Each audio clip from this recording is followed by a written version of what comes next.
Welcome to another episode of Zorkon DIY Techies. This is an updated video from yesterday's review of the RX Vega 64 by Gigabyte, the air-cooled edition.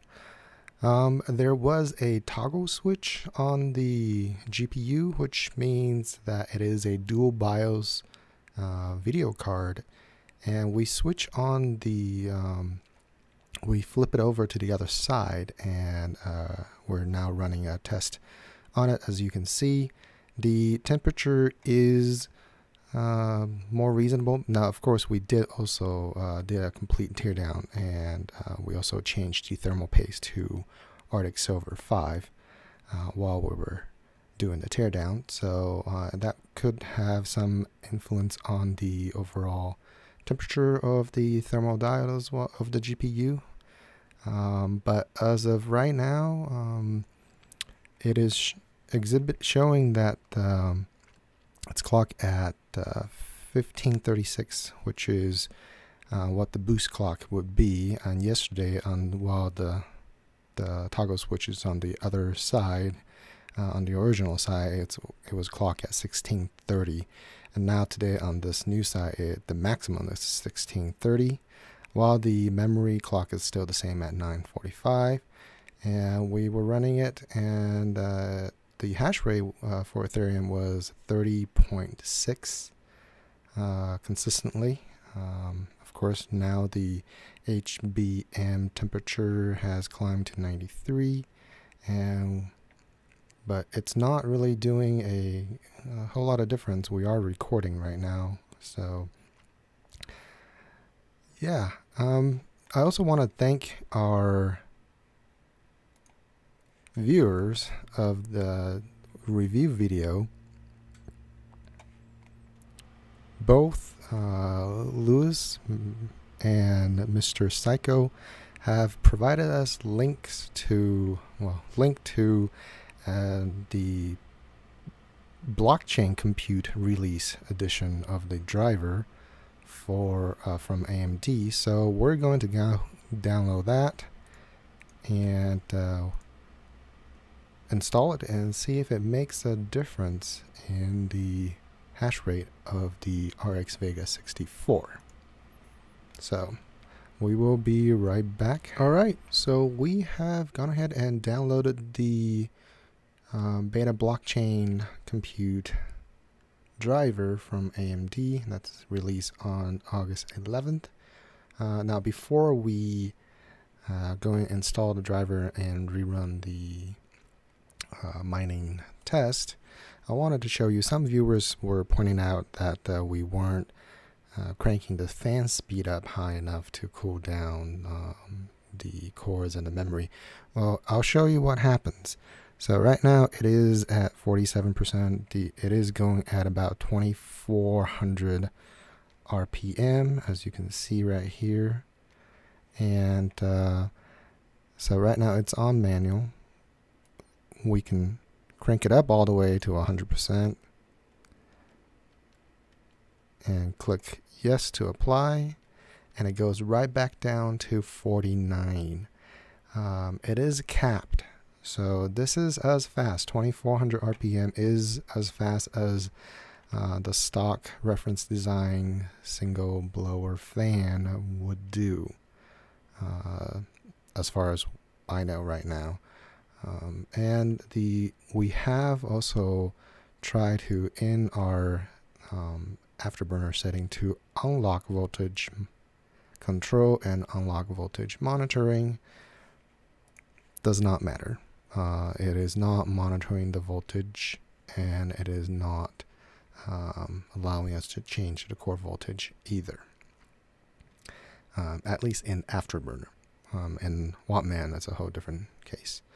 So we've been running it for a while, and we also try to slightly overclock the memory to 1000 megahertz, and it did bump up a little bit to 32 point something, 32.6, 32.5. So a minor bump. The temperature is right now at 95 degrees Celsius for the HBM and 80 degrees Celsius for the main GPU core, which is an improvement. Again, I contributed this to removing the thermal paste that it came with and applying it with an aftermarket and a better one, which in our case we use the RTX 5. Alright, we will go ahead and run the driver update and see how it goes. Be right back. After installing the Blockchain Compute driver from AMD, what happens is it did give us more flexibility in overclocking and in the fan control as well.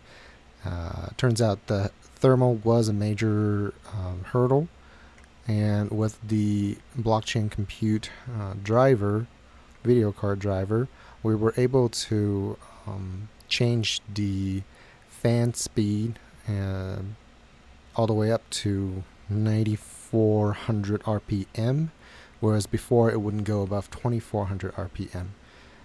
We were also able to change the target temperature, and we changed it down to 65 Celsius, 65 degrees Celsius. This resulted in a thermal average of 64 degrees Celsius for the GPU and about 79 degrees Celsius, 80 degrees Celsius for the HBM temperature.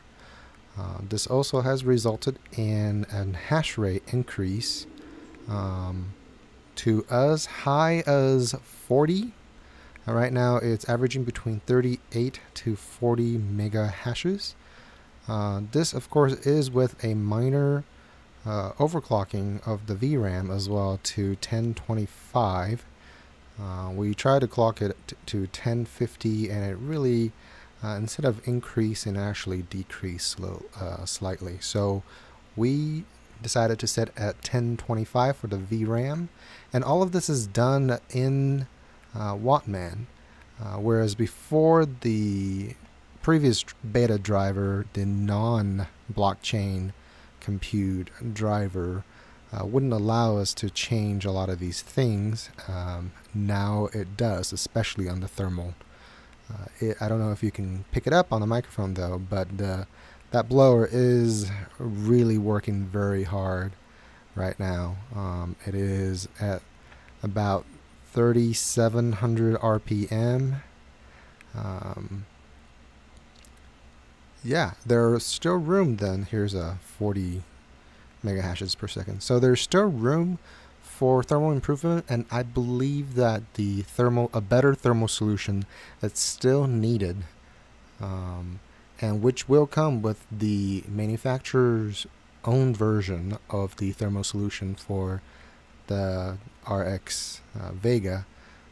This reference design one, you can see in our teardown that it does have a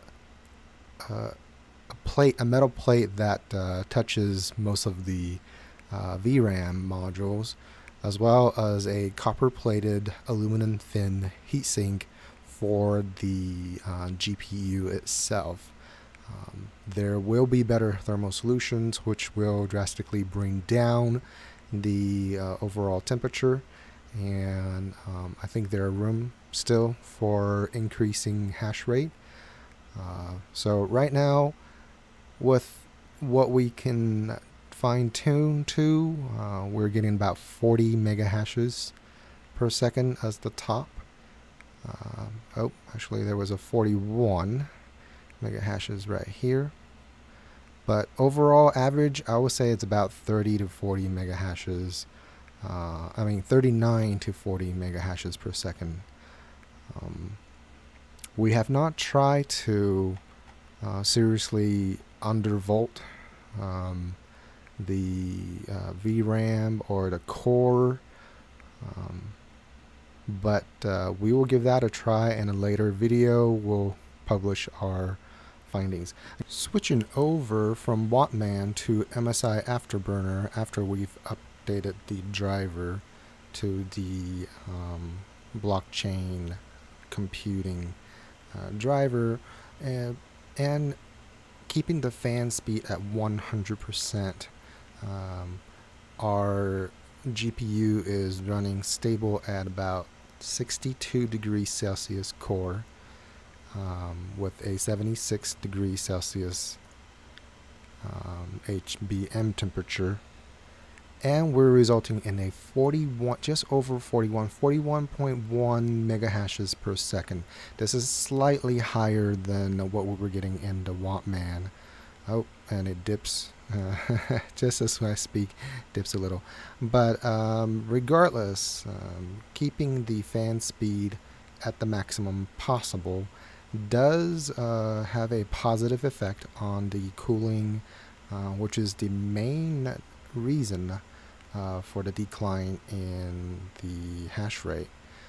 But you should be getting about 40 to 41 mega hashes per second when you keep the fan at 90 to 100%. We'll continue to play with the card to see what happens. Again, thank you for watching this updated video to our original RX Vega 64 hash rate review. Don't forget to check out our complete teardown video of the RX Vega 64 as well. If you like this video, go ahead and click that thumbs up button, and if you have not subscribed to our channel yet, make sure you do, so you don't miss out on the upcoming giveaways that we're planning.